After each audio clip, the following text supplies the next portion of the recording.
Jésus est mort à l'âge de 30, l'année 33. C'est dans ces années-là qu'ont vécu les pierres. Alors, est-ce que vous nous entendez que vous êtes insensés? Pierre a prêché ça dans la Bible.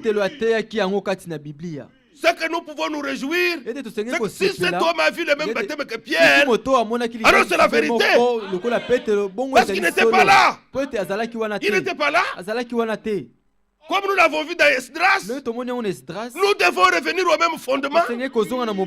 Ah, nous avons besoin de quelqu'un qui peut creuser et trouver le même fondement que les apôtres.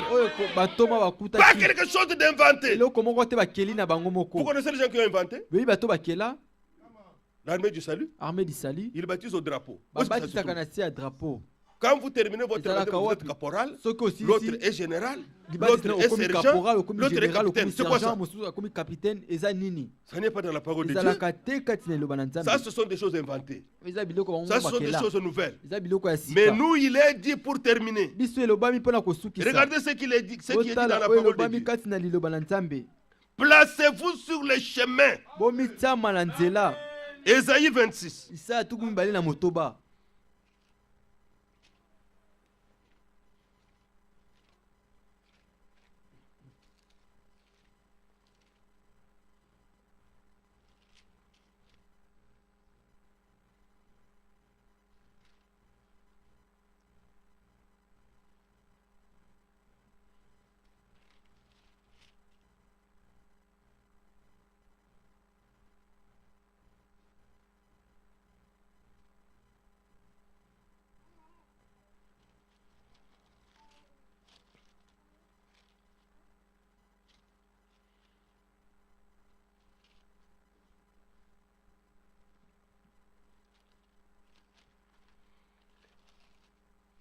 C'est merveilleux.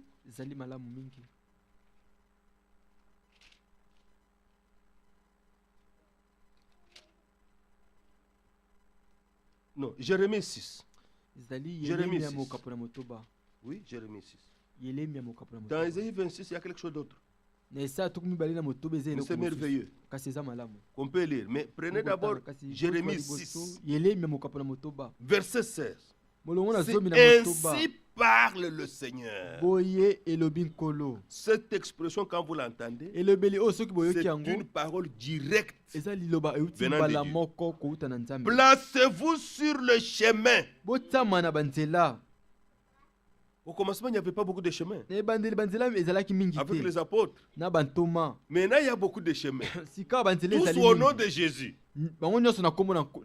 Regardez et demandez quels sont les anciens sentiers. Et quand vous allez trouver les anciens sentiers, quelle est la bonne voie? Vous suivez la progression? Beaucoup de chemins. Quand nous sommes ici, là, nous venons de beaucoup de chemins. Groupe de prière, dénomination, réveil, tout, nous sommes là. À tous, Dieu ne les exclut pas. Mais Dieu demande une seule chose. Cherchez les anciens sentiers. Ne cherchez pas les affaires de 1930 ici, de 1950 ici. Retournez même un peu avant. Quand vous arrivez même avant là, demandez maintenant quelle est la bonne voie. Et quand vous aurez trouvé la bonne voie, marchez-y et vous trouverez le repos de vos âmes. Que Dieu soit loué. Mais ils répondent. Nous n'y marcherons pas. Maintenant, c'est ça le problème. Tous ne reviendront pas sur la bonne voie. Mais les élus reviendront à la bonne voie. Les vierges sages reviendront à la bonne voie. Verset 17. J'ai mis près de vous des sentinelles. Dites Amen. Vous n'avez pas les avertissements par vous-même. J'ai mis parmi vous des sentinelles. Maintenant, une sentinelle se réveille le matin. Il vient voir le patron. Tu vas voyager aujourd'hui. J'ai rêvé que l'avion sur lequel tu es monté, dans lequel tu es monté, est tombé. Sentinelle a rêvé. Mais le patron, son travail est terminé. Pas parce que l'avion est tombé. Comment tu as rêvé? C'est que tu as dormi. La sentinelle ne doit pas dormir. Son travail était fini. Oui. La sentinelle ne doit pas dormir. La sentinelle doit veiller. C'est pourquoi les prophètes n'ont pas besoin de dormir pour voir. Toi et moi, nous dormons et nous rêvons. Mais les prophètes, non. Ils ne voient même pendant qu'ils vous regardent. Même les yeux ouverts comme ça. Il peut vous regarder et vous dire, je vois près de toi un petit enfant. C'est pendant que tu avais 5 ans. Alors qu'il te regarde. Oui.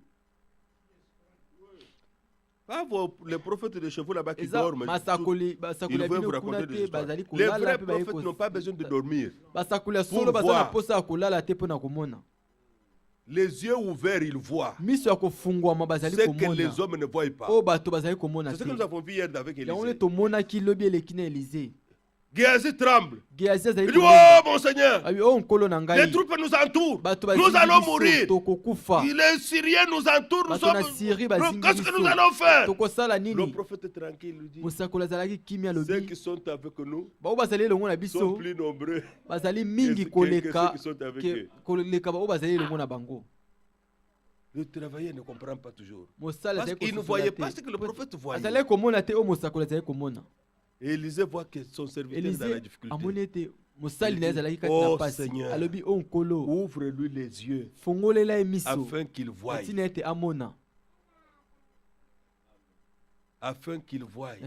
Allez, ça veut dire ça dans 2 Rois. Dieu l'avait dit, l'Éternel ouvrit les yeux de Géasi pour voir comme le prophète. Quand il regarde sur toutes les collines, les armées célestes étaient déjà là, entourant les Syriens. Gloire à Dieu, gloire au Seigneur. L'écriture s'est accomplie. L'ange du Seigneur campe autour de ceux qui les craignent et il les arrache du danger. Vous ne savez pas qui vous garde. Oh, Dieu a permis que nous marchions par la foi et non par la vue. S'il nous était montré de voir les combats célestes qui se passent autour de nous, je crois que d'autres auraient des insomnies. Dieu n'a pas permis que nous voyions. Mais les prophètes voient. Ils voient. C'est comme ça que maintenant le prophète Élisée prie. Il dit, il va vers eux. Il dit, Seigneur, aveugle ces gens. Aveugle-les. Quand il s'approche d'eux, vous cherchez qui? Nous cherchons Élisée. Venez, je vais vous montrer. Et Élisée amena les gens chez Élisée. Ils avaient les yeux ouverts. Ils ne tâtonnaient pas. Mais ils ne pouvaient plus voir correctement. Et Élisée les a amenés de là où ils étaient en embuscade jusqu'au centre de la ville. Et puis de nouveau il prie. Il dit, Éternel, ouvre-leur les yeux afin qu'ils voient. Quand ils ouvrent les yeux, les enfants d'Israël les entouraient déjà. Et le roi était là avec toute l'armée d'Israël. Et même, vous savez, quand vous vous retrouvez déjà entouré avec les armes, vous prenez vos armes, vous les posez par terre. Vous levez les mains, vous dites, oh les mains, nous ne pouvons pas nous battre. Le prophète ne voyait pas par lui-même. Il dépendait de Dieu. Aujourd'hui, les gens veulent nous présenter un prophète qui dépendait de lui-même. Ce ne sont pas les prophètes de la Bible. Les prophètes de la Bible dépendaient de Dieu. Les prophètes de la Bible ne disaient que ce que Dieu disait. C'est alors que c'était ainsi dit le Seigneur. Dites Amen. Soyez dans le plan. Voyez comme Dieu voit. Croyez comme Dieu croit. Revenez sur les anciens saints, la bonne voie ancienne.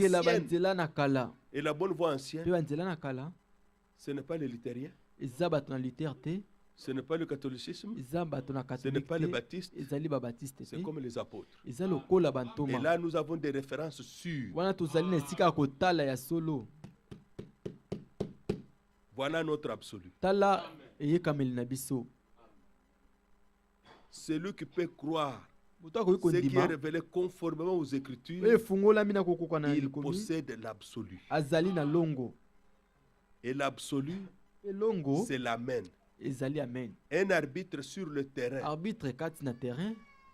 il est plus même que Blatter. Vous connaissez Blatter, non? Oui, Blatter.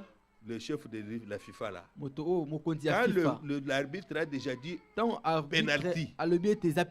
Vous avez déjà vu vous-même. Il n'y a personne qui change ça. La règle est que ce qu'il a décidé, même s'il a commis une erreur, on lui fera voir l'erreur après.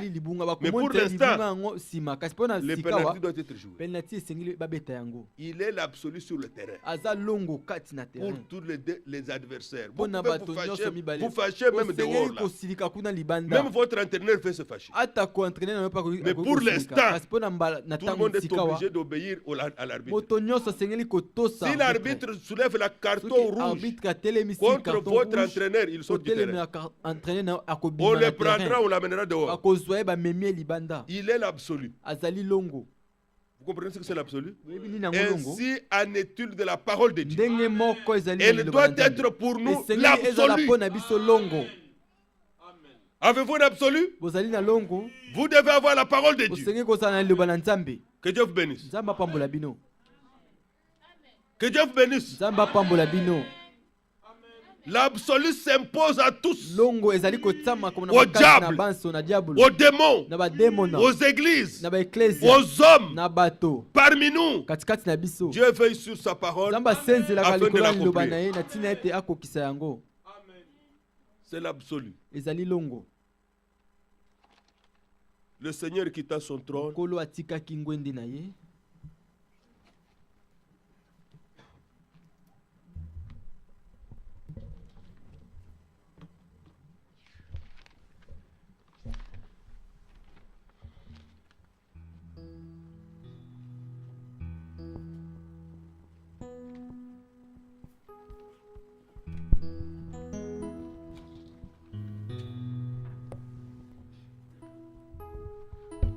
Pouvez-vous trouver cet après-midi un absolu? Une promesse de Dieu pour ce qui vous concerne, et dire Seigneur, rien ne peut changer à cette époque. Jean 10 dit, l'écriture ne peut être anéantie.